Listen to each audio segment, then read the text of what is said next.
افتخار صاحب، کیا آپ بھی یہی دیکھتے ہیں اگر پاکستان ملیٹریلی اتنا پریشر بڑھا دے افغانستان کے اوپر تو وہ سرنڈر کر جائیں گے، یا کہیں نہ کہیں یہ کہنے پر مجبور ہو جائیں گے کہ ہم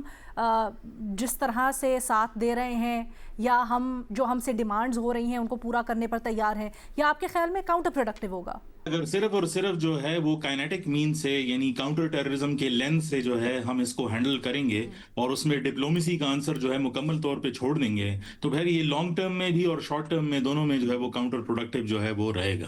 کیونکہ افغانستان میں اگر آپ ایکسپیرینشل لیول پہ دیکھ لیں، اگر وہ برٹش راج سے لے کر ہمارے تک جو بھی ہسٹری رہی ہے اس میں آپ کو کچھ نہ کچھ سیگمنٹ میں جو ہے وہ دوست جو ہے وہ بنانے پڑیں گے. اور جو میں بات کہنا چاہتا ہوں، اگر میں ایکسپلسٹلی یہ بولوں تو میں یہ جاننا چاہتا ہوں کہ جو ہماری پالیسی رہی ہے افغانستان کے لیے وہ ایک پرٹیکولر گروپ سے جو ہے وہ ہمیشہ جڑی رہی ہے.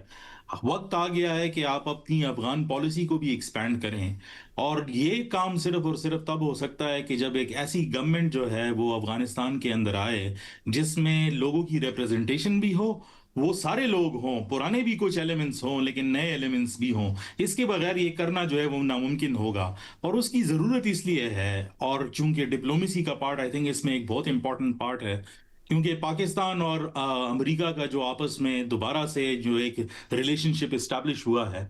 اور اگر آپ افغانستان کی اکانومی جو ہے وہ دیکھ لیں، اور this is not something hidden, ساری کی جو ہے وہ اسٹیٹسٹکس موجود ہیں، 70.3% افغانستان کی اکانومی جو ہے وہ فورن ڈیپینڈنٹ ہے،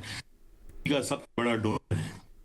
آپ اپنے ڈپلومیٹک مین سے یہ کنوکشن جو ہے وہ لے کر آ سکیں، کیونکہ دوحہ ڈیل کی بار بار ہم بات کرتے رہتے ہیں لیکن دوحہ ڈیل کے اندر طالبان کی حکومت نہیں تھی، وہ ایک حکومت تھی، حکومت تو آرڈر نیچے جو ہے تو ہم بیسکس کو جو ہے وہ بھول جاتے ہیں اکثر ہسٹوریکل ریفرنسز کے درمیان میں. اس کو واپس میں بھی اگر آپ دوحہ ڈیل کے جو ہے بالکل اینڈ تک بھی لے کر جائیں گے اور دوبارہ اس کو ریویو کریں گے اور اس کی بھی امپلیمنٹیشن کر دیں تو آپ کا آلموسٹ 80% پرابلم جو ہے وہ ریزالو ہوتا ہے. لیکن یہ پرابلم ڈپلومیسی سے نہیں، اس میں کائنیٹکس جو ہے وہ اختیار کرنے پڑیں گے. اور میری عمر بھائی سے بالکل جو ہے وہ 100% اتفاق ہے کہ یہ جو جنگ کے جو ایپیسوڈز ہوتے ہیں یہ ہسٹوریکلی جو ہے وہ ڈیلیٹ نہیں ہوتے ہیں. ہوئی ہے کہ افغانستان کے اندر کائنیٹک ایکشن جیون روز کا ہے،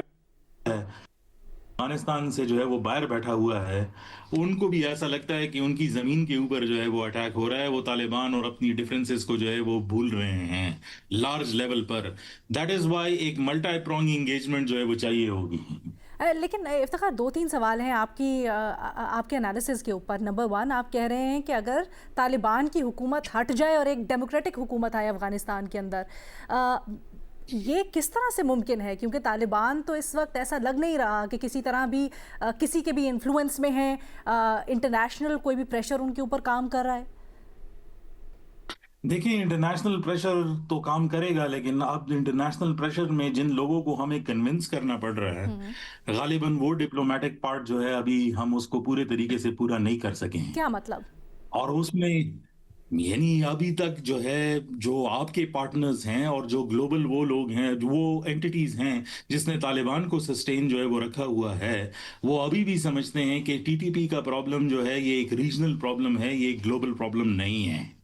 جب اس کے آپ ڈپلومیسی کے through you will do that, اور آپ یہ احساس جو ہے وہ دلانا شروع کریں گے کہ بھائی اس کے صرف لوکل پرانگز نہیں ہیں، یہ انٹرنیشنلی بھی جو ہے پرابلم بنے گا، تب وہ آ کر لوگ اس کو سیریسلی لینا جو ہے وہ شروع کریں گے. دوسری بات جو ہے وہ مظہر عباس صاحب نے بہت رائٹلی پوائنٹ آؤٹ کیا.